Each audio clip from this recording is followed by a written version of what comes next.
Alright, everybody, welcome back to the NW Sportscast, Northwest Sportscast. Today's time for Power Rankings, Saturday Power Rankings. I know this is a little late, but we've been pretty busy for the holidays.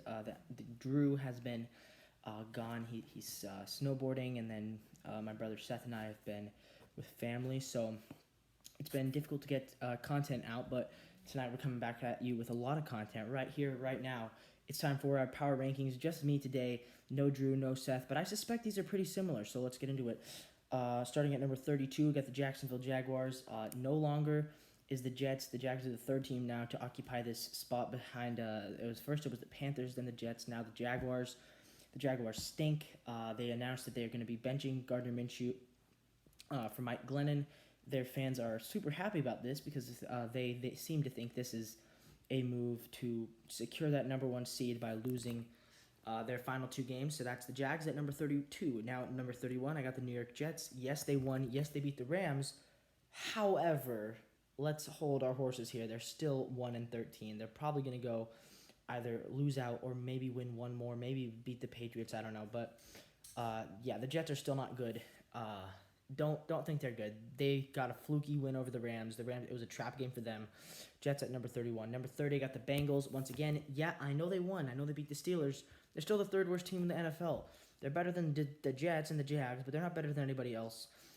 Congratulations to Ryan Finley. I'm not sure that was, I believe that was his very first NFL win. He may have gotten one last year. I'm not positive, but anyways, congratulations to him for beating the Steelers, but the Steelers are reeling, so I'm honestly not that surprised that, honestly, they're going to win.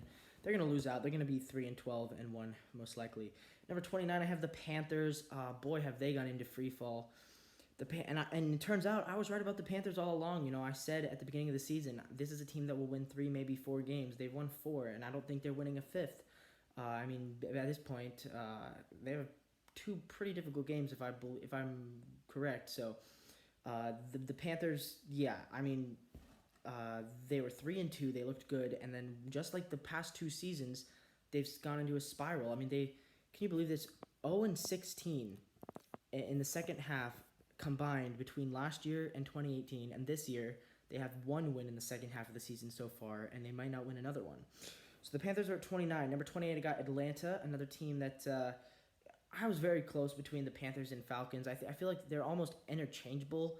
28, 29. They have the same record. They're going to end up with the same record most likely. Both of them, I think, will be 4-12 this year.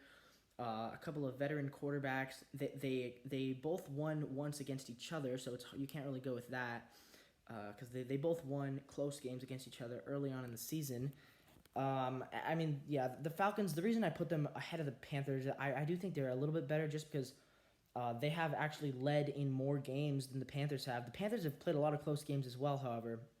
But you look at the Falcons. I mean, they've blown three times. They've gone into the fourth quarter with a double-digit lead, and they've lost the third time now against the Buccaneers. But they also, fourth quarter against the Cowboys, they were up by, I think, 17, and they lost by 1. And then fourth quarter against the Bears, they were leading by 14, and ended up losing by 3. So they cannot hold on to leads.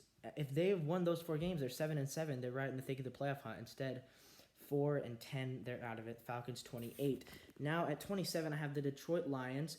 We watched them today. They got absolutely destroyed by the Buccaneers, but they do have more wins than the Falcons. They actually beat the Falcons on a fluky, weird game, but they did beat the Falcons, so I think that's a little bit enough to put them at 27. Today's game for them was absolutely terrible, losing Matthew Stafford to an ankle injury in the very first drive of the game. I mean, Matthew Stafford, what a fighter he is. He's dealt with so many injury problems this year. He has had thigh injuries, a wrist injury. I think it was maybe a broken wrist, actually. I think he had a toe injury. He had coronavirus, now going with an ankle injury. So he has been... Oh, and also rib injury, which they thought was going to sideline him. So there have been multiple times when early in the week, it looked like Matthew Stafford was not going to be able to play. Once because of COVID, once because of a hand injury, and then once because of a rib injury. So that's 3 times, and all 3 times he managed to make the start. This week now going down with the ankle injury in the first drive. So Chase Daniel finally came in for the Lions. The backup who they paid a ton of money for, and he ended up sucking. but although he was playing a good defense, I'll give him that. But still, the Lions looked terrible today.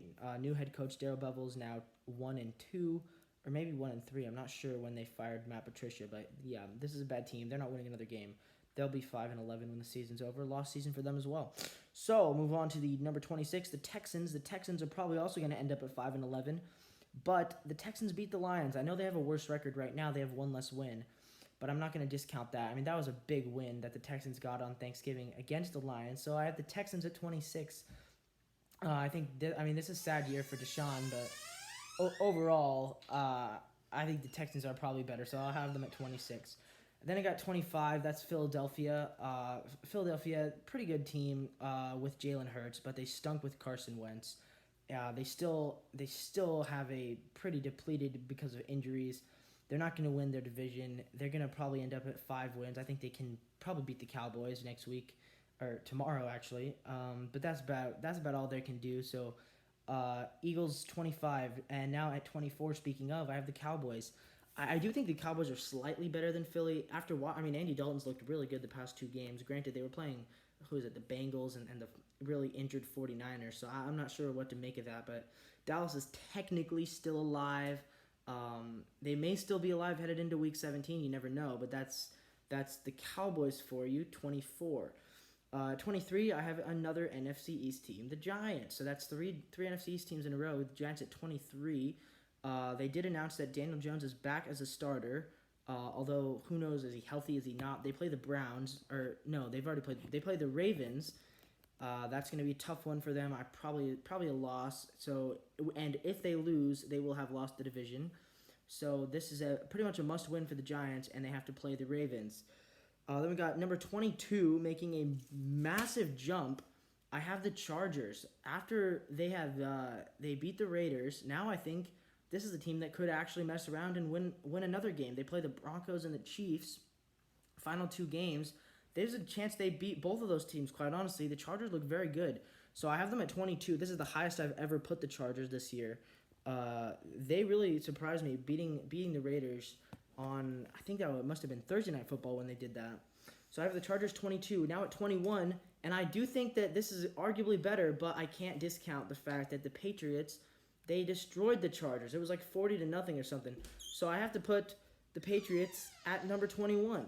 So Patriots, yeah, I think they're better than the Chargers, but just barely.